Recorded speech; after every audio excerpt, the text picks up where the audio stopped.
നിങ്ങൾക്ക് കാണാവുന്ന പോലെ ഇതിനകത്ത് എഴുതിയിരിക്കുന്നത് as A result if sustained US tariff can be recently considered a tariff 25% on import മെക്സിക്കോയിലും കാനഡയ്ക്കും 25%, 10% ചൈനയ്ക്കുമാണെങ്കിൽ ഒളിഞ്ഞു കിടക്കുന്ന ത്രെട്ട് എന്ന് പറയുന്നത് ഇതൊന്നുമല്ല, വലിയൊരു ടിക്കിംഗ് ടൈം ബോംബാണ് ഒളിഞ്ഞു കിടക്കുന്നത്. അതെന്താണെന്ന് നമുക്ക് മനസ്സിലാക്കാം. US മാർക്കറ്റിൽ അതിഭീകരമായ ഒരു കറക്ഷൻ നടന്നുകൊണ്ടിരിക്കുകയാണ്. മാർക്കറ്റ് ഭയങ്കരമായിട്ട് ഫോളോ ചെയ്യാണ്. ഡോ ജോൺ 4% ആണ് താഴെ വന്നിരിക്കുന്നത്. ശരിക്കും US വലിയൊരു റിസഷൻ തുടങ്ങാൻ പോവാണ്. പല മീഡിയയിൽ റിസഷൻ എന്ന് വീണ്ടും പറഞ്ഞു തുടങ്ങി. ഇപ്പൊ 2022 പല യൂട്യൂബേഴ്സും നമ്മളെ പറഞ്ഞ് പേടിപ്പിച്ചതാണ്. അപ്പോൾ അതുപോലെ ഒരു സിറ്റുവേഷൻ ഇനി വീണ്ടും വരാൻ പോവാണ്. ട്രംപ് അങ്ങനെ ഒരു റിസഷൻ കൊണ്ടുവരാൻ ചാൻസ് ഉണ്ടോ, അത് ഇന്ത്യൻ എഫക്ട് ചെയ്യാൻ ചാൻസ് ഉണ്ടോ എന്നൊക്കെയാണ് നമ്മൾ ഇന്ന് ഈ വീഡിയോയിൽ മനസ്സിലാക്കാൻ പോകുന്നത്. എന്തുകൊണ്ടാണ് US മാർക്കറ്റ് ഇങ്ങനെ വീഴുന്നത്, ഇതുവരെ വീഴാം എന്ന് നമുക്ക് മനസ്സിലാക്കാം. അപ്പോൾ എൻ്റെ പേര് തോമസ് ആണ്. നമ്മൾ ഇതുപോലത്തെ പല ഫൈനാൻഷ്യൽ വീഡിയോസും ഇതിനകത്ത് ചെയ്യുന്നതാണ്. Mutual funds, stock market, US global എല്ലാ സ്റ്റോക്ക് മാർക്കറ്റ്, ഇന്ത്യൻ സ്റ്റോക്ക് മാർക്കറ്റിനെ കുറിച്ചൊക്കെ നമ്മൾ ഡിസ്കസ് ചെയ്യുന്നുണ്ട്. ഓൺടർപ്രണർഷിപ്പ് പോഡ്കാസ്റ്റും കാര്യങ്ങളും നമ്മൾ ഇതിനെ ഡിസ്കസ് ചെയ്യുന്നുണ്ട്. നിങ്ങൾക്ക് എന്തായാലും വാല്യുബിൾ ആയിട്ട് തോന്നും. വീഡിയോയിലേക്ക് കടക്കുന്നതിനേക്കാളും തൊട്ട് മുമ്പ് നമ്മൾ താഴെ കുറച്ച് ലിങ്ക്സ് കൊടുത്തിട്ടുണ്ട്. അതിനകത്ത് ഒരു ലിങ്ക് എന്ന് പറയുന്നത് NISM സർട്ടിഫൈഡ് ആയിട്ടുള്ള നമ്മുടെ റിസർച്ച് അനലിസ്റ്റ് ആയിട്ട് നിങ്ങൾക്ക് ഒരു 1-on-1 15 minutes മീറ്റിംഗ് ആണ്. നിങ്ങളുടെ ഒരു പോർട്ട്ഫോളിയോ ഉണ്ട്, എക്സിസ്റ്റിംഗ് ഇൻവെസ്റ്റർ ആണെന്നുണ്ടെങ്കിൽ അതിന്റെ പ്രോസ് ആൻഡ് കോൺസ് കണ്ടുപിടിക്കാം, എന്തൊക്കെയാണ് റിസ്ക് എന്ന് മനസ്സിലാക്കാം, കോസ്റ്റ് എങ്ങനെ റെഡ്യൂസ് ചെയ്യണമെന്ന് മനസ്സിലാക്കാം, 10 years from now നിങ്ങളുടെ പോർട്ട്ഫോളിയോ എത്രയാവും എന്ന് മനസ്സിലാക്കാം. അങ്ങനത്തെ ഡീറ്റെയിൽസ് ഒക്കെ നിങ്ങൾ NISM റിസർച്ച് സർട്ടിഫൈഡ് ആയിട്ടുള്ള റിസർച്ച് പേഴ്സണോട് 15 minutes സ്പെൻഡ് ചെയ്യുക. നിങ്ങൾ ഫസ്റ്റ് ടൈം ഇൻവെസ്റ്റർ ആണെങ്കിൽ ഇതേ ഗൂഗിൾ ഫോമിനകത്ത് നിങ്ങളുടെ ഒരു ഹാൻഡ് ഹോൾഡിംഗ് പ്രോസസ് നമ്മുടെ സർട്ടിഫൈഡ് ആയിട്ടുള്ള ഇൻവെസ്റ്റ്മെന്റ് സ്പെഷ്യലിസ്റ്റ് ചെയ്തു തരും. അപ്പോൾ അത് അതേ ഗൂഗിൾ ഫോമിൽ തന്നെ ഫില്ല് ചെയ്യാം. അതിന്റെ തൊട്ട് താഴെ ഞാനൊരു വാട്സ്ആപ്പ് ചാനൽ ലിങ്ക് കൊടുത്തിട്ടുണ്ട്. എന്റെ പേഴ്സണൽ വാട്സ്ആപ്പ് ചാനലാണ്. സ്റ്റോക്ക് മാർക്കറ്റ്, ഓൺടർപ്രണർഷിപ്പ്, അങ്ങനത്തെ പല കാര്യങ്ങളും നമ്മൾ അതിനകത്ത് ഷെയർ ചെയ്യുന്നതായിരിക്കും. അത് ഫോളോ ചെയ്യുക. It will be useful as well.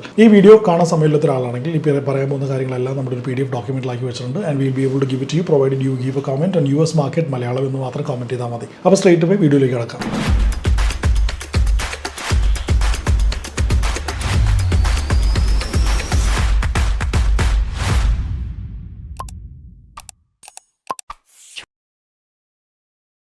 എപ്പോഴും ചെയ്യാറുള്ള പോലെ തന്നെ നമ്മൾ സ്ക്രീൻ ഷെയർ ചെയ്തായിരിക്കും സംസാരിക്കുന്നത്. നേരെ സ്ക്രീനിലേക്ക് പോകാം.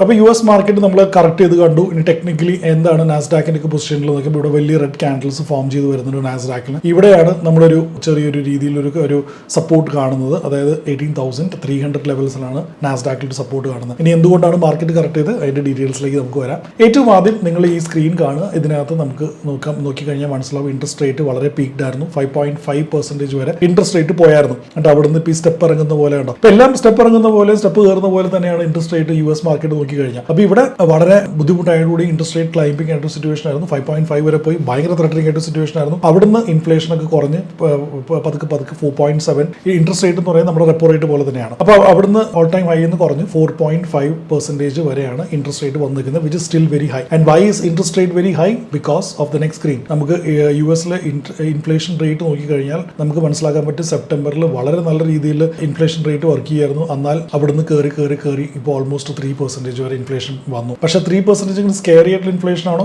ഇത് നോക്കൂ, 9% ആണ് ശരിക്കും ഒരു ഓൾ ടൈം ഹൈ പോയിരിക്കുന്നത്. പക്ഷേ 3% സ്റ്റിൽ പ്രോബ്ലം, ഒരു കൺസേൺ ഏരിയ ആണ്. കാരണം ഇൻട്രസ്റ്റ് റേറ്റ് കട്ട് ചെയ്യണമെങ്കിൽ ഇൻഫ്ലേഷൻ കൺട്രോൾ ചെയ്യണം. അപ്പോൾ അതുകൊണ്ടാണ് 3% സ്റ്റിൽ ഒരു വറി ഫാക്ടർ ആയിട്ട് വരുന്നത്. ഇത്ര നേരം നിങ്ങൾ ഈ വീഡിയോ കണ്ടിട്ടുണ്ടെങ്കിൽ I am pretty sure that you will be liking this video. അതുകൊണ്ട് താഴെ ലൈക്ക് ബട്ടൺ പ്രസ് ചെയ്യുക, so that I will get motivated to do more content for you. At the same time a lot of the people can watch this content as well. ഇനി നമുക്ക് S&Pയുടെ ടെക്നിക്കൽസും കൂടി നോക്കാം. S&P ഇവിടെ ഒരു strong പോയിന്റിലാണ് നിൽക്കുന്നത്. Dojo എന്ന് പറയുന്നത് കൂടുതൽ IT ലിസ്റ്റഡ് ആയിട്ടുള്ള സ്റ്റോക്സ് ആണ്. S&P എന്ന് പറയുമ്പോൾ ജനറിക് US മാർക്കറ്റ് കൺസിഡർ ചെയ്യാം. ഇവിടെ കുറച്ചൊരു നല്ലൊരു സപ്പോർട്ട് ലെവലിലാണ് നിൽക്കുന്നത്. ഇത് ബീറ്റ് ചെയ്താൽ 5,200 ലെവൽസ് വരെ പോവാം. എന്റെ മനസ്സിലാക്കില്ല അത് ബീറ്റ് ചെയ്ത് 4,771 ലെവൽസിലേക്ക് പോവാം എന്നുള്ളതാണ്. അപ്പോൾ അതാണ് ടെക്നിക്കൽസ് എന്ന് പറയുന്നത്. ഇനി എന്തുകൊണ്ടാണ് ഇൻഫ്ലേഷൻ കൂടുന്നത്, US എന്തുകൊണ്ടാണ് ഇൻഫ്ലേഷൻ കൂടുന്നത് നമുക്ക് നോക്കിക്കഴിഞ്ഞാൽ നമുക്ക് രണ്ട് കാര്യങ്ങൾ മനസ്സിലാക്കാൻ പറ്റും. ഒന്നെന്ന് പറയുന്നത് ടാരിഫ് റേറ്റ് ഹൈക്കാണ്. അപ്പോൾ നമുക്ക് എല്ലാവർക്കും അറിയാം ഡൊണാൾഡ് ട്രംപ് പല രീതിയിലും ടാരിഫ് റേറ്റ്സ് ഹൈക്ക് ചെയ്യാണ്. പക്ഷേ ഇതിനകത്ത് ഗോൾഡ്മാൻ സാക്സിന്റെ ഈ ഒരു റിപ്പോർട്ടാണ് നിങ്ങൾ കാണേണ്ടത്. നിങ്ങൾക്ക് കാണാവുന്ന പോലെ ഇതിനകത്ത് എഴുതിയിരിക്കുന്നത് as A result if sustained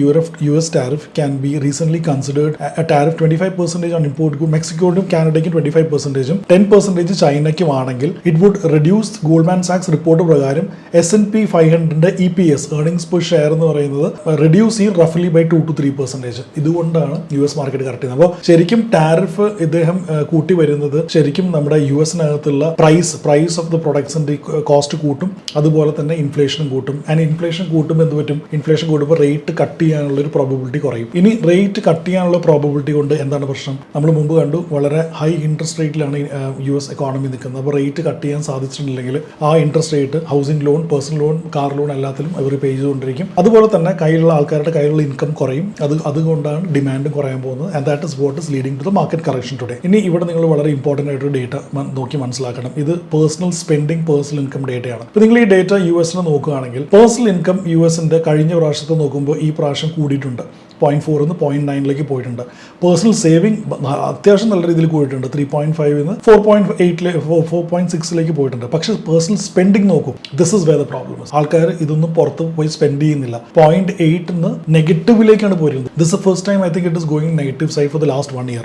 -11 വരെയൊക്കെ പോയിട്ടുണ്ട്. അത് കുറെ കാലം റിസഷൻ നടന്നുകൊണ്ടിരിക്കുന്ന സമയത്തായിരുന്നു. അപ്പോൾ ഈ ഒരു സ്പേസിലേക്ക് പേഴ്സണൽ സ്പെൻഡിങ് പോകുമ്പോൾ എന്ത് പറ്റും? ആൾക്കാർ പേഴ്സണലി സ്പെൻഡ് ചെയ്യുന്നില്ല. They not buying a lot of things in the market and that will lead to decrease in demand. ആൾക്കാർക്ക് FMCG പ്രോഡക്ട്സ് അല്ലെങ്കിൽ റെഗുലർലി കൺസ്യൂം ചെയ്യുന്ന പ്രോഡക്ട്സിലേക്കുള്ള ഡിമാൻഡ് കുറയും. അതാണ് ട്രിഗർ ചെയ്യാൻ പോകുന്ന ഒരു റിസഷൻ എന്ന് പറയുന്നത്. അപ്പോൾ പേഴ്സണൽ സേവിങ്സ് നിങ്ങൾ നോക്കൂ, 3.5 4.6 പേഴ്സണൽ സേവിങ്സ് പോയിട്ടുണ്ട്. Which means people are taking the money and saving either in bonds. നമ്മൾ US മാർക്കറ്റിലെ ബോണ്ട് റേറ്റ്സ് കണ്ടായിരുന്നു, ഭയങ്കര നല്ല രീതിയിൽ കയറി പോയിട്ടുണ്ടായിരുന്നു. അല്ലെങ്കിൽ they are also investing in stock market. US bond yieldsന്റെ കാര്യം പറഞ്ഞപ്പോഴാണ് ഞാൻ ഇതുകൂടെ കാണിക്കാമെന്ന് വെച്ചാൽ US ട്രഷറി ബോണ്ടാണിത്. ഇത് ഓൾമോസ്റ്റ് ഒരു 5% വരെ ടച്ച് ചെയ്താണ്. അത് പതുക്കെ താഴ്ന്ന് 4.2 വന്ന് നിൽക്കുന്നുണ്ട് US ബോണ്ട് yield എന്ന് പറയുന്നത്. അപ്പോൾ ആൾക്കാർ ഇത്രയും 4.2% US ബോണ്ടിൽ തന്നെ കിട്ടുമെങ്കിൽ അവർ പേഴ്സണലി സേവ് ചെയ്യാതിരിക്കും. സ്പെൻഡ് ചെയ്യുന്നില്ല, പേഴ്സണലി സേവ് ചെയ്തുകൊണ്ടിരിക്കുകയാണ്. പക്ഷേ ഒളിഞ്ഞു കിടക്കുന്ന ത്രെട്ട് എന്ന് പറയുന്നത് ഇതൊന്നുമല്ല, വലിയൊരു ടിക്കിംഗ് ടൈം ബോംബാണ് ഒളിഞ്ഞു കിടക്കുന്നത്. അതെന്താണെന്ന് നമുക്ക് മനസ്സിലാക്കാം. നമുക്ക് ചുമ്മാ ചാറ്റ് GPT ചോദിക്കാം, എത്രയാണ് US bank of America is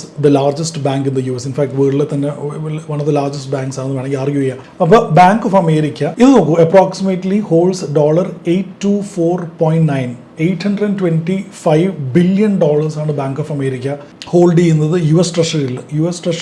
ഇത്രയും ഹോൾഡ് ചെയ്യുന്നതിനുള്ള അതിൻ്റെ അർത്ഥം എന്താണെന്ന് വെച്ചാൽ ഇവർ ഈ ഹോൾഡ് ചെയ്യുന്ന റേറ്റ്സ് എന്ന് പറയുന്നത് ഏകദേശം ഇവിടെയൊക്കെ ആയിരിക്കും. അവർ മേടിച്ചത് 1%, 1.4% ആയിരിക്കും bank of America US treasury ബോണ്ട്സിൽ ഇൻവെസ്റ്റ് ചെയ്തിട്ടുള്ളത്. പക്ഷെ അത് കഴിഞ്ഞ് എന്താ സംഭവിച്ചത്? ഇവർ ബോണ്ട്സ് മേടിച്ചു വെച്ചു. ഇത് ഭയങ്കരമായിട്ട് ഇൻട്രസ്റ്റ് റേറ്റ് ഭയങ്കരമായിട്ട് കയറിപ്പോയി 5% വരെ എത്തി. ഇപ്പം നിങ്ങളാണ് US ട്രഷറിയിലെ ബോണ്ട് മേടിക്കാൻ വരിക എന്ന് വിചാരിച്ചോ. അപ്പോൾ നിങ്ങൾ നോക്കുമ്പോൾ ബാങ്ക് ഓഫ് അമേരിക്കയിൽ 1% ബോണ്ട് അവൈലബിൾ ആണ്. എൻ്റെ കയ്യിൽ തോമസ് വർഗീസിന്റെ കയ്യിൽ 5% ബോണ്ട് അവൈലബിൾ ആണ്. നിങ്ങൾ സ്വാഭാവികമായിട്ട് 5% ബോണ്ടിലെ പ്രിഫർ ചെയ്യുള്ളൂ, because that is giving you more returns. അപ്പോൾ എന്ത് പറ്റും? ബാങ്ക് ഓഫ് അമേരിക്കയുടെ ബോണ്ടിന് എന്ത് പറ്റും? The price will go down. അപ്പോൾ ബാങ്ക് ഓഫ് അമേരിക്ക പോലത്തെ വലിയ US ബാങ്ക്സ് ഇരിക്കുന്നത് വലിയൊരു ലോസിലാണ്. ബിക്കോസ് ഈ റേറ്റ്സ് ഇത്രയും പെട്ടെന്ന് മുകളിൽ കയറി പോയിട്ട് അത് താഴെ വരുന്നില്ല. അതുകൊണ്ട് തന്നെ ഈ ബാങ്ക് ഓഫ് അമേരിക്ക പോലത്തെ വലിയ ബാങ്ക്സ് ഇരിക്കുന്നത് സബ്സ്റ്റാൻഷ്യൽ എമൗണ്ട് ഓഫ് ലോസിലാണ്. ദാറ്റ് ക്യാൻ ഈവൻ ബി ഒരു 2 കൺട്രിയുടെ GDPയുടെ അത്ര വലിയ ലോസിലാണ് ഈ ബാങ്ക് ഓഫ് അമേരിക്ക പോലത്തെ ബാങ്ക്സ് ഇരിക്കുന്നത്. And that is the biggest threat that US is facing right now. അതാണ് ഈ ഡൊണാൾഡ് ട്രംപും ഈ പവലും തമ്മിൽ ഗുസ്തി നടക്കുന്നത്. That 1 person wants to bring down the rates, the other person is saying we cannot bring down the rates because inflation is high. അപ്പോൾ ഇത്രയും കാര്യങ്ങളാണ് US മാർക്കറ്റിൽ നടന്നുകൊണ്ടിരിക്കുന്നത്. ഇത് ഇന്ത്യനെ എങ്ങനെയാണ് ഇമ്പാക്ട് ചെയ്യാൻ തോന്നിയെന്ന് ചോദിച്ചു കഴിഞ്ഞാൽ സിമ്പിൾ ആണ്. US ബോണ്ട്സിലേക്കുള്ള ഡിമാൻഡ് കുറഞ്ഞു വരികയാണ്, കാരണം yield കുറയാണ്, നമ്മൾ സ്ക്രീനിൽ കണ്ട പോലെ.